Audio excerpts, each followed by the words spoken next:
After closing a $10 million deal, John gave a money bag to his wife for safekeeping, only to wake up the next morning to find her gone, the bag missing, and a chilling note.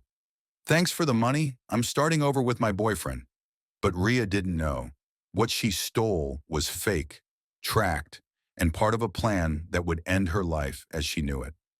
The moment John Miller signed the final contract, everything changed.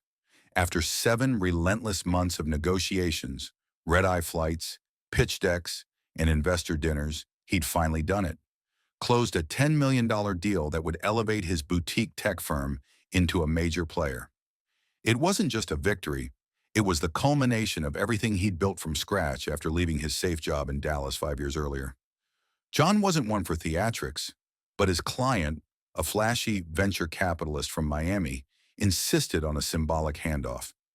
He handed John a leather duffel bag filled with prop money, laughing as he said, "Sometimes you have to feel the weight to believe it." John played along, knowing the real funds were already en route via wire transfer. When John got home that night, he was running on adrenaline and caffeine. He walked through the front door of their modern Austin home and spotted Rhea standing in the hallway. She asked what was in the bag. "A trophy," he said. "Proof we made it." He explained that the bag was just for show, fake bills for a ceremonial gesture, but her eyes lingered on it longer than expected. "You trust me with it?" she asked, half joking. "Why not?" John replied. "You're my wife." She offered to stash it away for the night, and John, too tired to think twice, agreed. By morning, everything was gone. Rhea, her clothes, her phone, the bag. In place of her usual coffee cup sat a single folded note. It read, "Thanks for the money, babe. I'm starting over with Darren. Good luck starting from scratch." John stood in the kitchen, rereading the words, feeling the chill of the empty house settle around him. And then, against all reason, he laughed. She thought she'd pulled off the perfect escape. What she didn't know was that John hadn't been blind to the cracks in their marriage. There had been signs, too many girls' nights, a sudden interest in privacy, a creeping coldness. He had suspected something, just never this bold. But he was prepared. That duffel bag hadn't just been for theatrics. It had been custom-made. Inside were hyper-realistic fake bills, and sewn into the lining was a GPS tracker, disguised as a logo tag. John hadn't done it out of paranoia. He'd done it because he knew business made enemies. The tracker was supposed to be for insurance. Now it was for justice. He walked calmly to his office, booted up the tracker app, and saw the signal. Highway 71 heading south, moving fast. It didn't take a genius to guess who she was with. Darren. John's old gym buddy, the one who always had a joke, always stayed a little too long after game nights, the one who Rhea used to say was just friendly. John pulled up his security footage. At 2:17 a.m., Rhea slipped out the front door, dressed for travel. At 2:19, she kissed Darren before they both carried the bag to his car. Watching it unfold didn't enrage him. It clarified everything. The betrayal, the stupidity, the arrogance. He let them go. Let them think they were free. Let them arrive at that sad little rental cabin outside the city, open the bag, and find not stacks of money but stacks of empty dreams. That night, John didn't sleep. He waited, not with panic but with purpose, because the game had just started and Rhea had just made her first and final move. By the time Rhea called, the sun had barely risen. John's phone buzzed with a blocked number. He let it ring twice before picking up, placing the call on speaker. He kept his voice steady, as if this was any other Wednesday. "John," her voice cracked. "What the hell is this?" He sipped his coffee. "Good morning. How's the cabin?" "You gave me fake money," she spat. He smiled to himself. "No, Rhea. You stole fake money. Big difference." The silence that followed was brief but electric. He imagined her pacing, trying to decide if she should beg or scream. "You planned this?" "You bet I did," he said, calm as ever. "I've been in business too long to leave real money in a duffel bag overnight. You thought that was $10 million? That was a test." "You're insane." "No," he said. "I'm a strategist, and you just failed the easiest audit of your life." Her voice dropped to a whisper, sharp and scared. "What are you going to do?" I already did it, he said. You and Darren might want to start packing. You wouldn't. I filed a police report an hour ago, told them the bag was a symbolic asset tied to a federal-level corporate contract.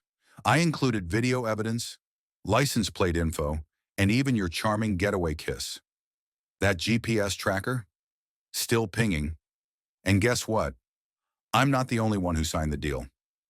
The firm's lawyers are now involved, so if you're still there in the next 20 minutes, you won't be alone. He ended the call.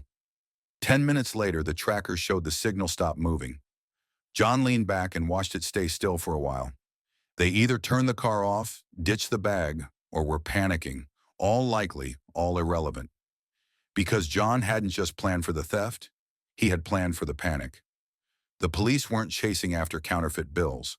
They were acting on a detailed complaint involving attempted theft of a corporate asset during a sensitive transaction. Intent was everything, and with Darren driving and Rhea carrying the bag, the intent was undeniable. John forwarded the cloud footage to his lawyer, along with an affidavit that confirmed the bag had been in Rhea's possession without consent. Within the hour, the client's legal team sent a supporting statement to law enforcement, elevating the matter from a domestic dispute to corporate fraud. By 10:12 a.m., his phone buzzed again. This time it was a message from his attorney. It was a photo. Darren face down on the hood of a patrol car. Rhea barefoot, screaming in the gravel driveway behind him. The caption below was simple. Bag retrieved, charges pending, want to press felony or walk away. John stared at the image. Not with triumph, not with vengeance, just clarity. They'd played their move, and now it was his turn to decide how far the game would go. Later that week, John met with the detectives in a conference room at the Austin Police Department. He provided them with a full statement, confirmed ownership of the bag, shared the footage again, and made one final request. He wouldn't press felony charges, on one condition. No sealing of record, he said. Let the arrest logs stay public. Let the consequences speak louder than any courtroom. Rhea's lawyer pleaded for leniency. She has no criminal history. She'll lose her job, her future. John cut him off. She already threw away her future. I'm not doing that to her. She is. The man tried again. Please. She made a mistake. John leaned forward, unwavering. She made a choice. He signed the waiver, stood up, and handed the final document to the officer. Before leaving, he turned to Rhea's lawyer one last time. Tell her good luck starting from scratch. Outside, the Texas heat was already rising. But for the first time in months, John felt cool. He didn't need revenge. He had resolution.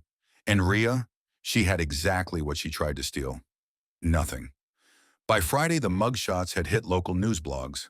Not because John leaked them. He didn't need to. One of the responding officers had shared the arrest publicly, and the story quickly made its way to Austin's social media scene. Tech entrepreneur's wife and ex-friend arrested in corporate fraud scandal. It didn't take long before names were attached. Rhea's image was everywhere. Her screaming in the driveway, her being led away in cuffs. A woman who had once curated every online post, who knew her angles and filters, was now frozen mid-breakdown, raw and unfiltered. Comments exploded. Some questioned what had happened. Most just judged.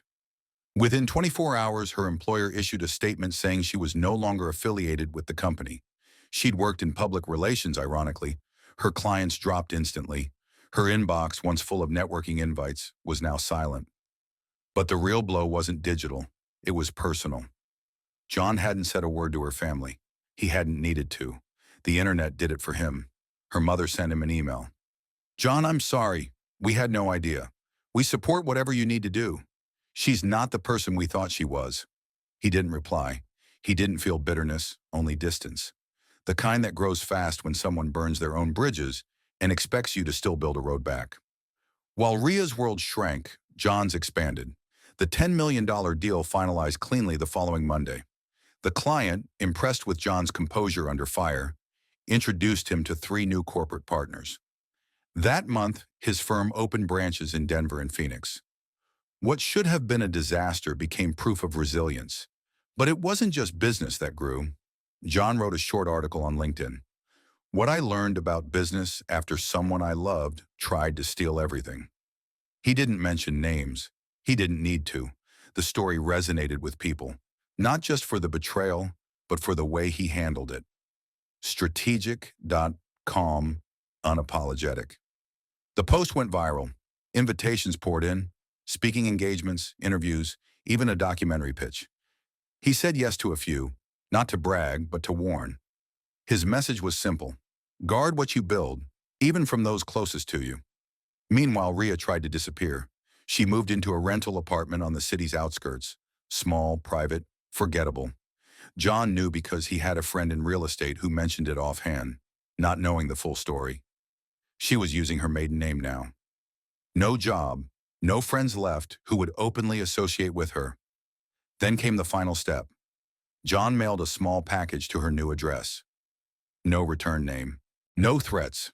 Just contents that said everything that needed to be said. One prop $100 bill. A flash drive with the surveillance footage from that night. A handwritten note. This is what you stole. This is what you lost. This is why you'll never matter to me again. Jay, no revenge. No follow-up. Just a mirror reflecting back the truth. That was the difference between them. She acted out of greed. He responded with precision. She thought she'd taken something from him, but all she'd done was prove she never deserved what she had. The year that followed was the most productive of John's life. He didn't rush to celebrate the downfall of others. He simply built higher, faster, smarter. The betrayal that could have broken him instead became a sharpened tool, something he used to reinforce every decision, every partnership, every boundary.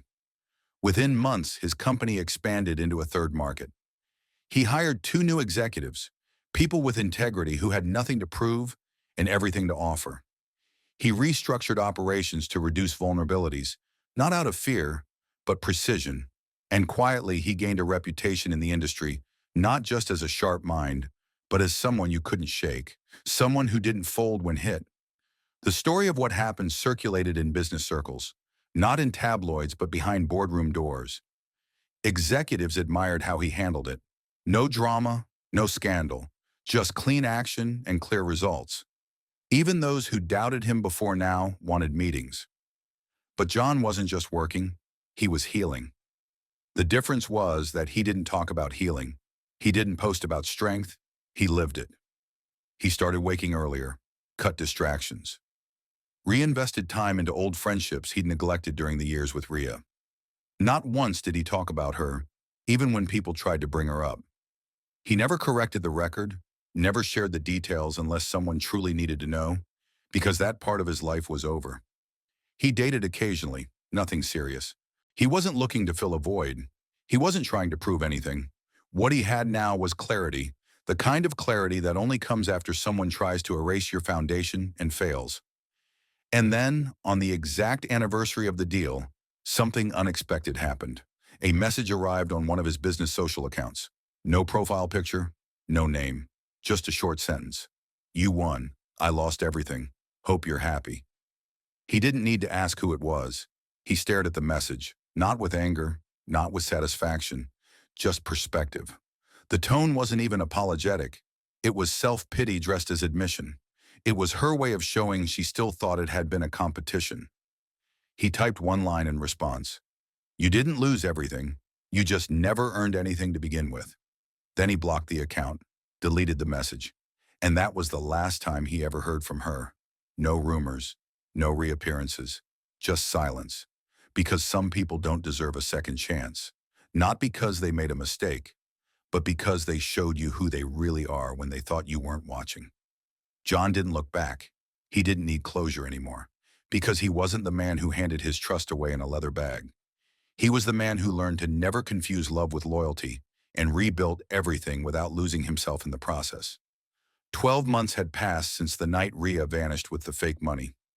In that time, John didn't just recover, he refined everything. His company had outgrown its startup label. With 3 new offices, a loyal leadership team, and a pipeline of high-value deals, the business was now a player in the national tech landscape. But what mattered most wasn't scale. It was the people around him, trusted professionals who earned their seats at the table, not through charm, but through consistency. John never celebrated the downfall of Rhea or Darren. He didn't need to. What they lost was already built into their actions. His revenge, if it could be called that, was the absence of forgiveness, not out of spite, but principle. He moved on without making noise. The few people in his circle who knew the full story stopped asking about it. Not because they weren't curious, but because John never gave the impression that it mattered anymore. And in a way, it didn't. He had changed. He no longer gave trust automatically, but he didn't wall himself off either. He just paid closer attention, watched for how people handled small responsibilities before giving them larger ones. He didn't look for apologies, he looked for patterns, and it worked. One evening, he was invited to speak at a conference on business ethics and leadership.